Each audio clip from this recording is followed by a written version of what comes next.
उनमें कुछ ऐसे मरीज़ भी होते हैं जिनको sugar plus high blood pressure ये दोनों मसाइल मौजूद होते हैं।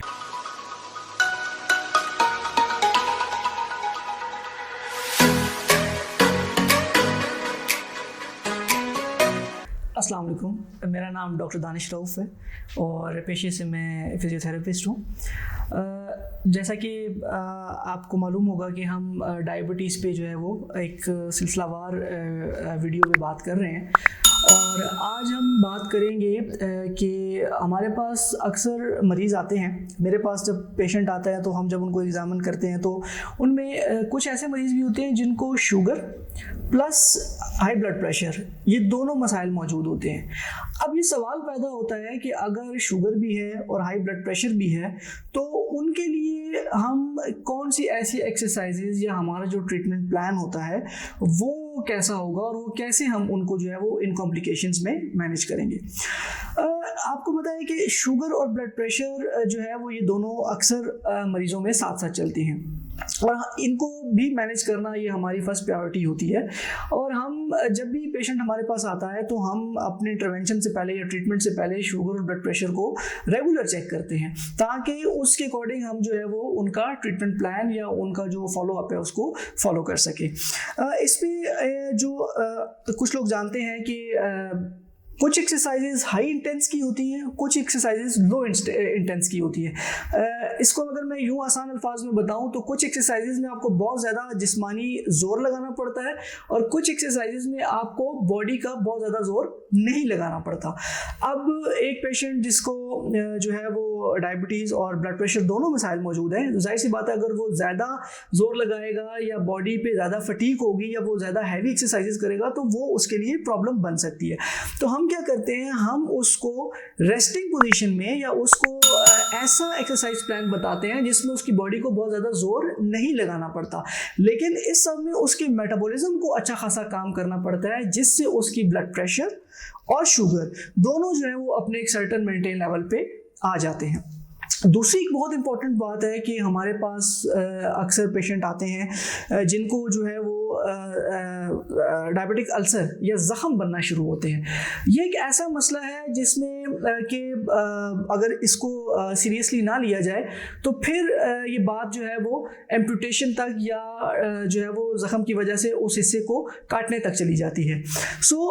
जब भी ऐसे शुगर के मरीज़ जिनको लगता है कि उनके ज़ख़म जल्दी ठीक नहीं होते और या अगर उनको पाँव पे या जिस्म के किसी हिस्से पे भी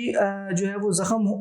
के अलामात आना शुरू हो जाए तो उनको फौरी तौर पे अपने मुआलिज को जो है वो दिखाना बहुत ज़रूरी है, क्योंकि वही चीज़ उसको जब वो इग्नोर करते हैं तो वो बहुत ज़्यादा जो है वो मसले मसाइल पैदा करती है।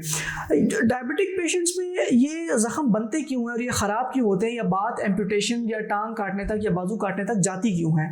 असल में आम लोगों की तरह डायबिटीज़ के लोगों में ब्लड सर्कुलेशन या खून का जो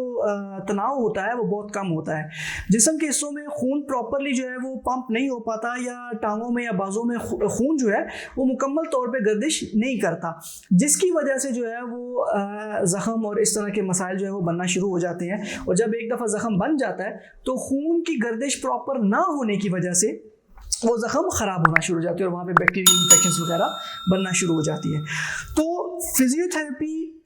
का पर्पस क्या है कि वो ब्लड सर्कुलेशन और नर्व कंडक्शन आपकी नसों को और खून के जो तवाज़ुन है उसको बहुत ज़्यादा इम्प्रूव करती है, जिसकी वजह से आपके जो ज़ख़म है वो बहुत जल्दी हील होना शुरू हो जाते हैं। तो अगर आप भी इस तरह के किसी मसाइल से गुजर रहे हैं, आपको ज़ख़म ठीक नहीं हो रहा या आपका ज़ख़म बहुत ज़्यादा ख़राब होना शुरू हो गया है तो आप हमसे रब्ता कर सकते हैं। हम उसको थ्रू फिजियोथेरेपी थ्रू रिहेबिलिटेशन जो है वो आपको ऑपरेशन से इंशाल्लाह बचाएंगे। तीसरी एक और बड़ी इम्पॉर्टेंट बात जो कि अक्सर जो है वो डायबिटीज़ के पेशेंट जो है वो कंप्लेन करते हैं कि उनके हाथ पांव बहुत ज़्यादा जलते हैं, जलन महसूस होती है या उनको ऐसा महसूस होता है कि उनके हाथ पांव में चूंटियाँ चल रही हैं। ये एक ख़ास किस्म की कॉम्प्लिकेशन है जिसको पेरिफेरल डायबिटिक न्यूरोपैथी कहते हैं। ये जब आपको बहुत अरसे के लिए शुगर होती है, 10 साल 12 साल या इवन के 5 साल, और आपकी शुगर कंट्रोल नहीं होती तो तब ये कॉम्प्लिकेशन बनना शुरू हो जाती है। तो इसका भी इलाज फिजियोथेरेपी में डिफरेंट मशीनों के थ्रू, डिफरेंट जो है वो एक्सरसाइज के थ्रू हम करते हैं ताकि खून के तवाज़ुन को और नसों के रवानगी को जो है वो बेहतर किया जा सके, जिससे ये जलना, दर्द, फटीक और ये सारे मामलात शुगर के बेहतर हो जाते हैं। शुगर कंट्रोल होगी, जब शुगर कंट्रोल होना शुरू हो जाएगी तो फिर ये कॉम्प्लिकेशंस अल्लाह के हुक्म से मैनेज होना शुरू हो जाएंगी। उम्मीद करता हूँ कि आपके जहन में उठने वाले डायबिटीज़ के हवाले से मज़ीद सवालात के जवाबात भी आपको मिले होंगे, और इंशाल्लाह हम इसी तरह जो है वो फर्दर जो डायबिटीज़ की कॉम्प्लिकेशंस है उसको भी हेलो हेल्थ पाकिस्तान के प्लेटफॉर्म से ज़रूर डिस्कस करेंगे। बहुत शुक्रिया। अस्सलाम वालेकुम।